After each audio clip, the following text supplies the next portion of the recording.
Good morning, everyone. This is an impromptu live, and I wanted to bring you guys something that's been going on for me this morning.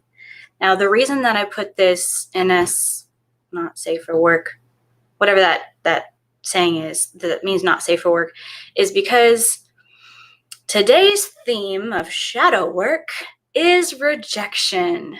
Intrusive thoughts and memories. All morning I have been bombarded with every single memory that my brain can possibly muster to remind me of all the times in my life that I have been rejected. And I thought that it was a great opportunity to walk you guys through my process, how I handle this, what I do when I am just completely attacked by my own mind. Now, the reason that I called this shadow work is because I understand that it's coming up now for a reason. It's coming up now as much as it hurts, as much as it makes me feel like I want to throw up. It's coming up because I'm at a point in my life where it's safe to finally deal with this stuff. Now, again, going back to why did I put this as not safe for work? Because I'm going to be walking you through my process and what I do. I don't always know what's going to come up. And I don't generally cuss on my live streams or on my videos, but if I'm going to bring you an authentic processing, it might come up. There might be some cuss words. So I wanted to put that warning on there. Maybe nothing will happen and I might edit it and take that off if you're watching this later and you're like, that's not on the title. It's because nothing came up and I took it off. But for live, I don't always know what's going to happen. So I wanted to at least let you guys know that there might be some language and give you a fair warning. So I am getting ready to go see my brother today, my best friend, brother from another mother, and it's his birthday. And all the kids and I were going to go see him and his wife, and it's going to be a great day today. And I'm getting ready this morning, and then all of a sudden it started with something small. It just a memory of something in high school, which makes sense because he and I met in high school. And so anytime that I see him, a lot of memories from our past come up about fun times that we had, things that we did with our group of friends. So it's not uncommon for me to reminisce about things that happened back in high school when I'm going to be seeing people from that time of my life. So it starts with a few things here, a few things there. I am definitely somebody who has been guilty on more than one occasion of saying things that are just tragically ignorant. And of course, not understanding what was ignorant about it at the time. When I got called out on it, I would get angry and push back and feel attacked. And now hindsight, looking back, having more maturity at some of those situations, I can be like, oh yeah, that was pretty bad. I can absolutely see why people would take that out of context. Say, for example, I'm going to tell you guys a terrible one that I did. One of my friends, she was pregnant and she was looking to get married. And I had a similar situation when I got married in my first marriage. I was pregnant and we were really worried that the pastor wouldn't marry us because we got pregnant outside of marriage. This is years of me being brought up in a Christian school and that kind of environment to see the rejection, to see the ridicule that would happen to an unwed, oh my goodness gracious, words are hard, an unwed couple expecting a baby. So we were so afraid that our pastor wouldn't marry us when we found out we were pregnant.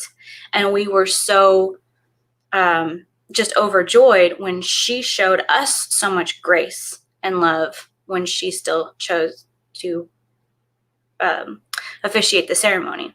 And that was back when I was 18. Okay. So I didn't really see what was wrong with that situation. To me, all I saw was that I was really scared, and then our pastor was really gracious, and she made me feel a lot better, and she blessed our marriage, and she still did the ceremony. And I was like, wow, that blows my mind. So then a couple months later, I have a friend who I also know is pregnant, and her boyfriend, they're going to get married.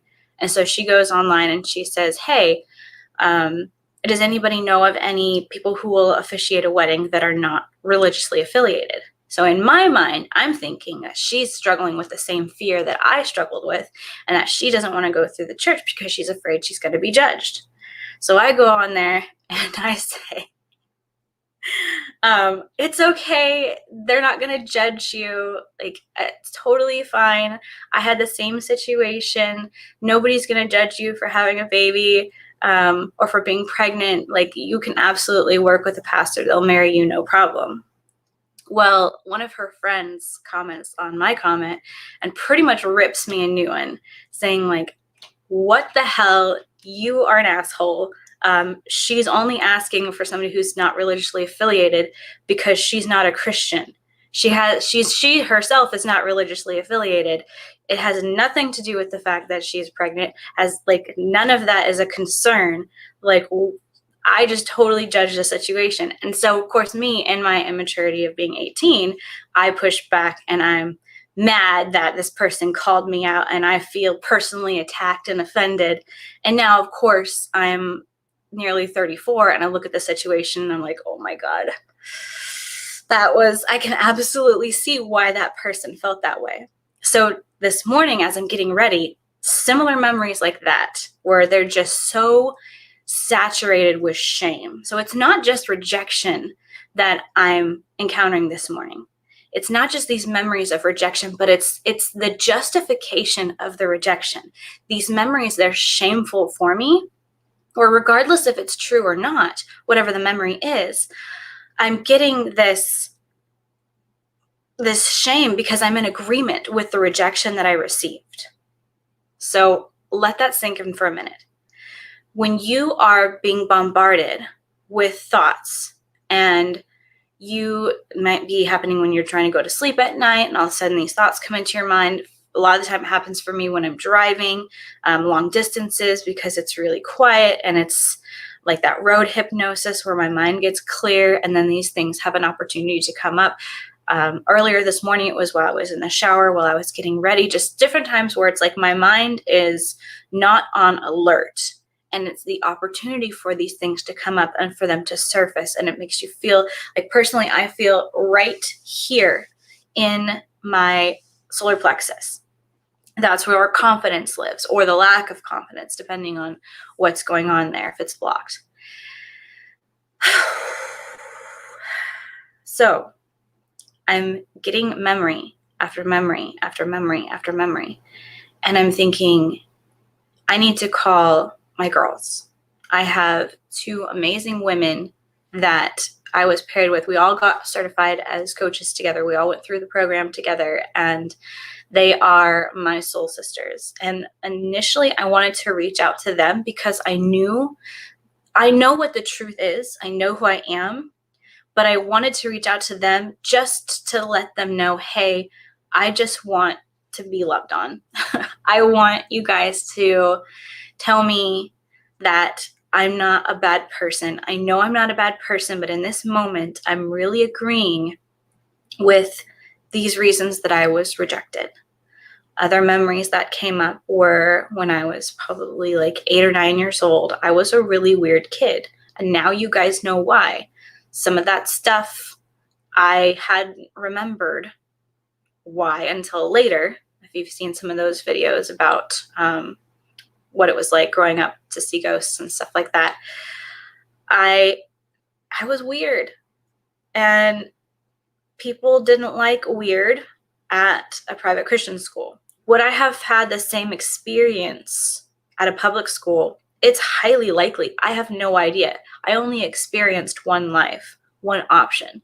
So I couldn't tell you if it was a private school or if it would have just been the way that it was, because I was a freaking weird child. I'm still a weird adult. Like, you guys see one version of me in the videos, and that's not intentionally trying to be serious, but when I'm talking about certain topics and I get passionate, you tend to see the more serious side of me. But when it comes to my humor and different things like that, I'm pretty freaking weird.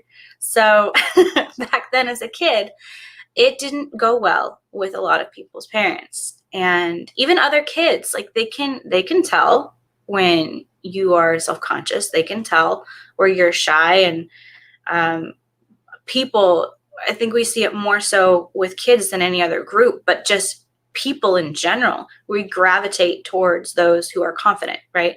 So if you have a kid that's really kind of weird and they're really self-conscious and they're shy, like kids aren't going to gravitate towards that person, and people aren't going to gravitate towards that person. They're just kind of going to be a loner, and that was me.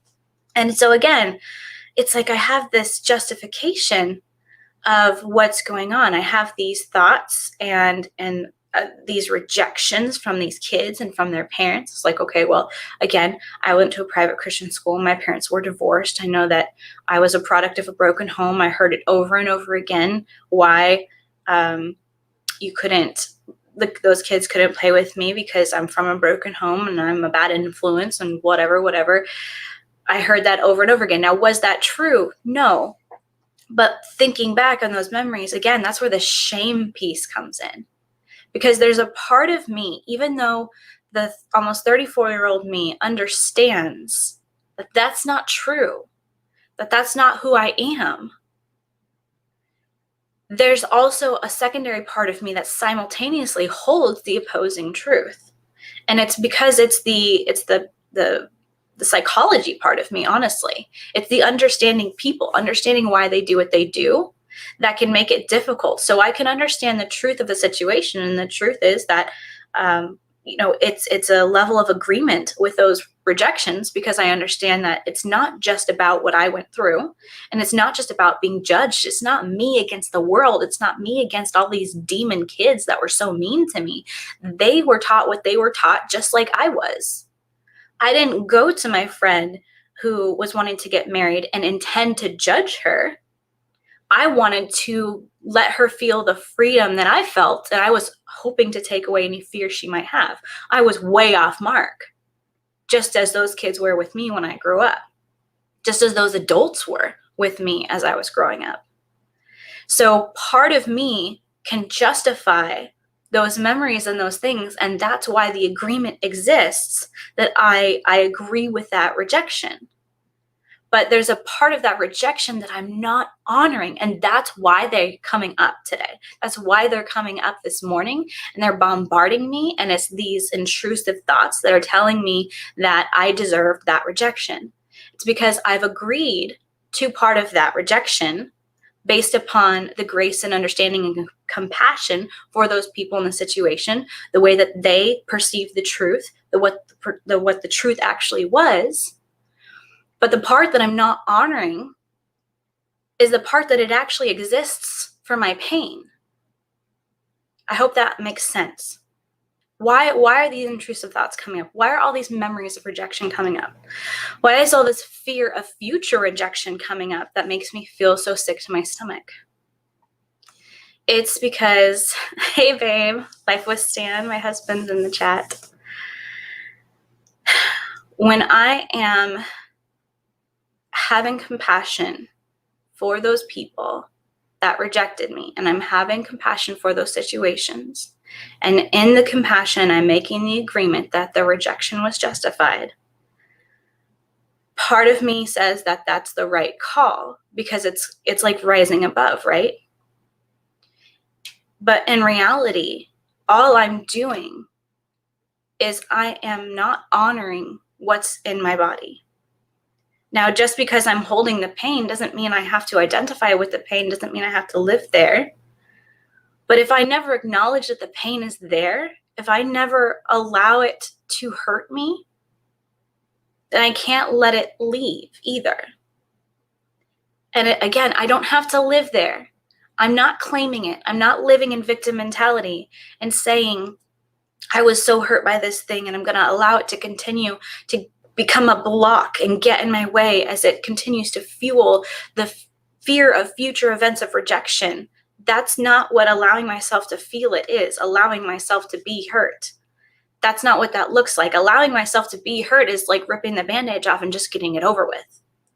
When I'm not allowing myself to feel it, and I'm not allowing myself to be present in the moment of that pain of rejection and the pain of those memories and the shame that I put myself under in justifying those things, that's when it becomes a block. That's when it digs down deep. And it keeps me from doing things like lives because I'm so afraid of what's going to come up. I'm so afraid of how many times I've seen people in the chat say mean things to me. And it's because there's a part of what they say that I agree with. The last time I went live, somebody made a comment of my weight. Did I react? No. Did it do something to me? For the moment. Why did it even have any kind of impact on me? Because there's a part of me that agrees with that. And that's where you give it the power. It's the moment you identify with it is when you're giving it the power. So when I'm agreeing with these things and I'm justifying them and I'm holding compassion for that person, that's not honoring to me. It's understanding the truth. It's a higher perspective. I'm not in just the snake mindset. The snake can only see the grass that's in front of it. The snake can't rise above. It's just what's here. It's victim mentality. It's what's happening to me by that person. And then we move into Puma, which is a higher perspective. And the Puma can see it's not just what's happening to me, but it's what's happening to that person as well. It's the upbringing that they've had. It's the pressure that they're having from their family, from their community, from their religion, from their whatever it is. That's Puma. You have a higher vantage point. You can see a bigger picture. And that's the place that I kept getting stuck in, because I felt like it made me a better person or a good person to have compassion for that person and understand where they're coming from, understand why they hurt me. And that does help. It's a lot better than being in the snake mentality where I can only see in front of me and it's all about me, and it's always people hurting me, and it's completely denial and not taking any kind of accountability or responsibility for my own life. But it's not helping me move forward. And the Puma perspective is much better because it gives that broader picture, yes. But the place that I really need to go, depending on how you call it, some people call it hummingbird perspective, or some people call it the condor perspective. It's the idea that there's a broader perspective beyond Puma, that there's a bird's eye view where you see a bigger picture still. And the bigger picture is that it's okay to hold two conflicting opposite emotions simultaneously. And it's okay to honor both of those emotions simultaneously. Because is it important to have compassion for the people that hurt us? Absolutely. And is it important to have compassion for ourselves and understand where we were at that time and take accountability and responsibility for our actions based upon just being human? Yes. But then can I also acknowledge that I'm scared? Can I also acknowledge that things hurt? Can it be okay to allow myself to feel the pain? Can it be okay to allow myself to cry? I can hold space for somebody. I can hold space for myself. I can understand psychologically why we do the things that we do, why others do the things that we do. I can see how they come together and the ripple effect that they have. But what about the actual emotion that's behind it? If I don't allow myself to feel that, then it's highly likely that that will become a block. And it will find a way, as it's already been doing. That's why it's coming up today. It's years and years and years of not acknowledging that that pain is there. It's years and years and years of survival mode and putting myself into a place to continue to press on, keep my head down, grit it, bear it, and continue to move forward. Ignore the naysayers. That's not wrong either, but that was for that season in my life. And that's not the season that I'm in right now. Otherwise, it wouldn't have come up this morning. So as much as we want to look away, as much as we literally want to shake those thoughts out of our mind, we want to rebury them, we don't want to feel them, or if we're not even able to turn it off, if we're just continuing to be bombarded to the point where we can't help but feel it, and we just want to curl up into a fetal position and cry and say, why is my brain doing this to me? I don't want to feel this way. I feel terrible right now. Can we take a moment to breathe? and understand why it's coming up. And you will start to feel better when you give it a voice. And you stop trying to run from it. And stop trying to just think that there's something wrong with the situation. Think that there's something wrong with feeling bad. It hurts. It hurts for a freaking reason. Why? You got to go there. So for me, the lesson was literally as simple as I needed to feel it. I wasn't allowing myself to feel it. I know that those things aren't true. I know that they were true then. I can understand why those people did the things that they did, and I can understand why I reacted the way that I reacted, and I can understand that none of us were mature enough to be functioning human beings at the time. But I still that there's that piece. I never allowed myself to feel the hurt from it. So if rejection thoughts are coming up for you specifically, this last week, like, let's just acknowledge this last week, I don't know a single person that has not had a rough time. There's a lot of things that are being stirred up in us right now. And maybe it's rejection today, and maybe tomorrow it's fear. And maybe the day after that, it's judgment. I don't know. What are you dealing with right now that's coming up for you? What memories are bombarding you? Sit with them and see, okay, let's be honest with the situation. First, we're in snake, the snake perspective. All right, this thing happened to me. I did this to myself, or there was a situation that was out of my control, or somebody did this to me. That's snake. Okay, let's let it have a voice. There's nothing wrong with snake, okay? There's a lot of stigma around victim mentality. It's not a place we want to stay. It's not a place that serves us ultimately, but can we give that a freaking voice too? Can that be okay? Give yourself some grace as you are navigating this journey of personal growth and development and healing. Can it be okay to allow yourself to sit with that and to say, okay, this is snake mentality. This is what happened to me. This is what this person did to me. This is what I caused myself, or whatever your situation is. Can that be okay? Because it's important to be honest with yourself and to see that. And you sit with that and you breathe with it and you feel it. Let yourself feel it, for the love of God. And then you shift into Puma. Okay, so now I know that this situation happened to me, but why? Why did this situation happen to me? What events took place to cause this situation to happen to me? What events took place in this person's life that caused them to do this to me? What was done to them? What pressures were they facing? What was the situation? How did it unfold? What happened to the economy? Get a bigger, broader perspective. And then allow yourself to feel that.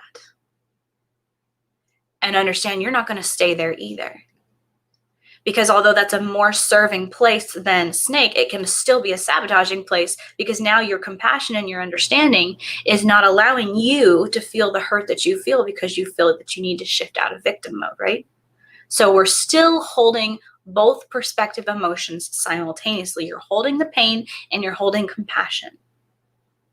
Simultaneously, honoring both. Breathe with that.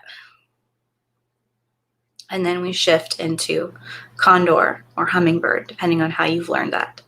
You shift into that bird's eye view perspective, that big perspective, and you see that this is coming up for you now for a reason. And that reason is because although you don't want to feel these things, that this is actually a time in your life that this is safe for this to come up. Believe it or not, as screwed up as you feel that things still are right now, this is actually a safe time for you to feel this stuff. Why? Why is this safe? Because bigger things are coming for you, and you have got to make room for them. You can't have something in place of a darkness. There's that block. That's what these things are. They're literally blocks that are coming to the surface. It's like there's a bucket of sand, and beneath the sand are pebbles and rocks. And right now, things are being shaken up. It's being shaken, it's being shaken, it's being shaken. All the stuff that's buried, it's just been coming to the surface, because what you've been doing on your journey as of right now, it's like we've been blindly digging in the sand, trying to find these rocks, trying to find these blocks, trying to find these pebbles. But how much more efficient is it when your body takes over for you and it's a time where it's safe to go there and things are being shaken up, and all of these things that are buried, all of these blocks that have been buried, these hurts, these pains, these memories that you've buried, they're now coming to the surface. And so instead of just blindly digging in the sand, trying to locate these memories and heal these blocks, they're just coming to the surface, and you can just pick them off one by one and remove them. So you're left with that fine, beautiful sand. You're left with all of this space so that you can move forward to all of the amazing things that are coming for your life. That is the condor perspective. That is the hummingbird perspective, that bird's eye perspective. And guess what? That bird's eye perspective also is large enough to allow you to hold onto the snake mentality, which is the victim mentality, to hold the pain and recognize that you are hurting, and that's okay. Allow yourself to feel it without judgment. And the condor is also allowing you to simultaneously hold puma, where you see a bigger picture and you understand what events took place to make that person do that thing to you, or what events took place to make that situation happen to you.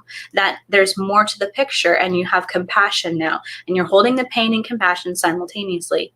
And then with the puma will come forgiveness.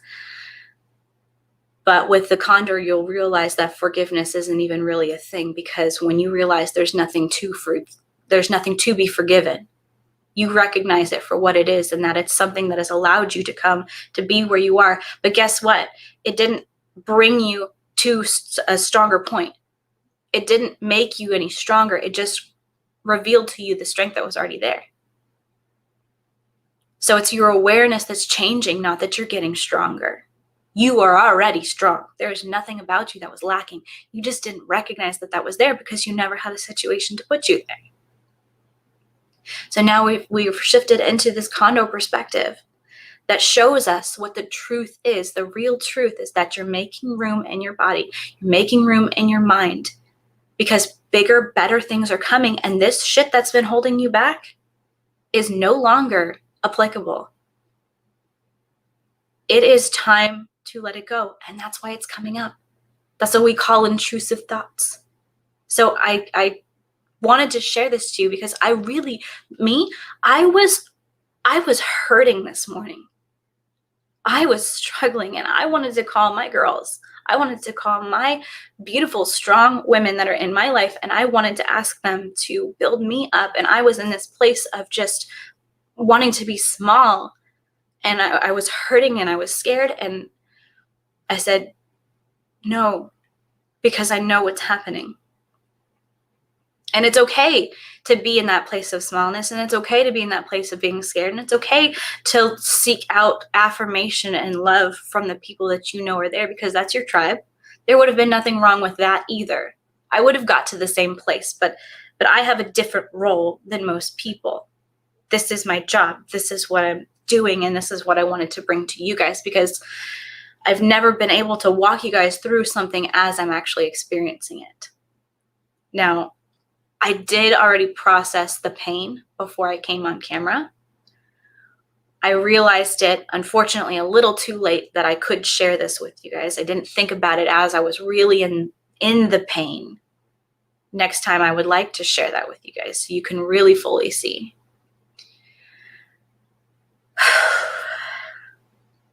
But I hope that if you are struggling with intrusive thoughts, or memories, or fears, these things that bombard our minds, I hope that this gives you the power.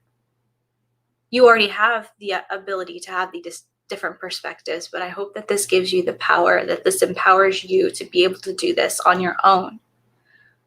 And what would the point of this be if I didn't invite you to have a call with me as well? If you don't want to do it on your own, yes, I am going to plug my Calendly. Because at the end of the day, I am a life coach and this is what I do. And this is why I even came on here to share this with you guys. So if you don't want to do this alone, you don't have to.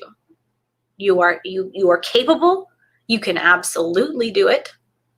And it's exactly what I just shared with you. And if you want help, if you want somebody to guide you through what I went through this morning, if you want somebody who's been there, done it, who can literally show you, hey, this is what I do, let's have a call. I'll put it in the comments. I'll put it in the chat here, my Calendly link. It's my calendar. Go on there and pick a time that works for you. And we'll actually have a video call. Or it's like this, but only I can hear you and see you instead of you just hearing me and seeing me. So it's calendly.com/Britta Albert if you want to have a call with me. But I have put that on.